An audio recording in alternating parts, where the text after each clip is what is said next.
Base చేసుకుని అక్కడ form రాసుకున్న మిస్టేక్స్ వస్తాయి కదా. సో అందుకని ఫామ్లో ఏదైతే ఉందో దాన్ని బేస్ చేసుకుని ఇక్కడ స్కీమా రాసుకుంటాం, రైట్. సో క్రియేట్ చేసుకునే దానికి ఒకదానికి ఒక ప్రాసెస్ లింక్ ఉంటుంది. అంటే ఒకదాని నుంచి ఇంకో దానికి వెళ్తున్నారు, ఇంకో దాని నుంచి ఇంకో దానికి వెళ్తున్నారు అంటే అది అలా చేస్తేనే కదా ప్రాసెస్ వచ్చేది. అంటే దేనికి ఎందుకు రాస్తున్నామో అని ఒక్కొక్క దాన్ని పాయింట్ చూపించకుండానే చేస్తున్నాను.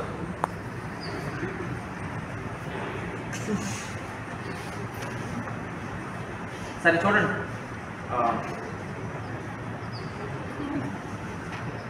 ఏం చేసాం మనము స్కీమా మాత్రమే క్రియేట్ చేయాలి. We have created only schema and then next we have to create collection create చేసుకోవాలి. అంటే స్కీమా ఎందులో ప్లేస్ చేస్తాము? స్కీమా అంటే ఏంటమ్మా? డాక్యుమెంటే కదా. ఇది డాక్యుమెంటా కాదా? Is this a document are not? ID, name, RAM, ఇది డాక్యుమెంటే కాదా? ఈ డాక్యుమెంట్ మనం ఎక్కడ ప్లేస్ చేయాలి? ఎక్కడ ప్లేస్ చేయాలి? Collection. So then next we have to create const collection. కలెక్షన్కి COLLM తీసుకున్నాం ఈక్వల్స్ టు mongoose డాట్ అంటే మోడల్. మనం మోడల్ని ఇక్కడ మెన్షన్ చేస్తాం కలెక్షన్కి. మోడల్ ఆఫ్ దీంట్లో ఇక్కడ నేనేం చేస్తున్నానంటే ఇందాక ఫోన్స్ అని తీసుకున్నాను కదా, ఫోన్స్లో నేను బ్రాండ్స్ అని తీసుకున్నాను. బ్రాండ్స్ అంటే ఇక్కడ మీరు రెండు అర్థం చేసుకోవాలి. Here you have to observe. ఇదే లైన్లో మనం బ్యాక్ ఎండ్లో డేటాబేస్లో స్టోర్ అయ్యేటప్పుడు దాని కలెక్షన్ నేమ్ వచ్చేసరికి బ్రాండ్స్ అని ఉంటుంది. మనం ఈ ప్రోగ్రాంలో బ్యాక్ ఎండ్లో రాసుకునేటప్పుడు కలెక్షన్ ఉంటుంది.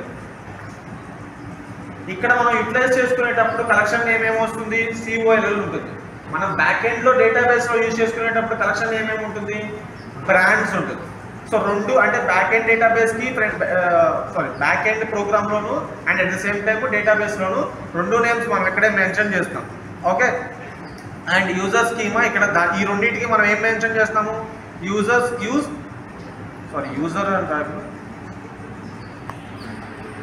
స్కీమా.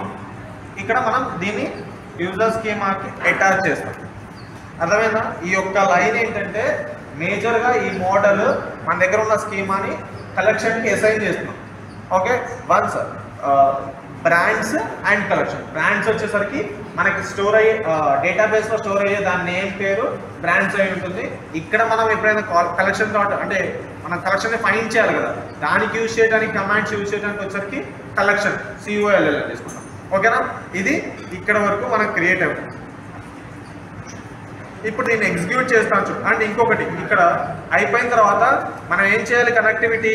ఈ కనెక్టివిటీ ఇది అయిపోయింది. దీనికి ఇప్పుడు మనం ఏం చేయాలి? ఫ్రంట్ ఎండ్ కనెక్టివిటీ ఇవ్వాలి, రైట్.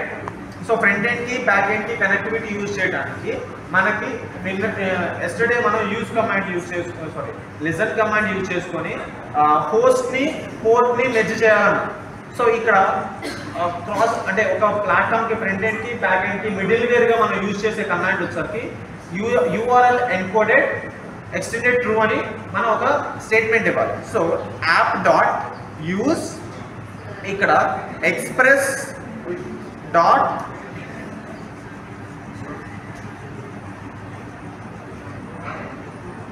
ఎన్కోడెడ్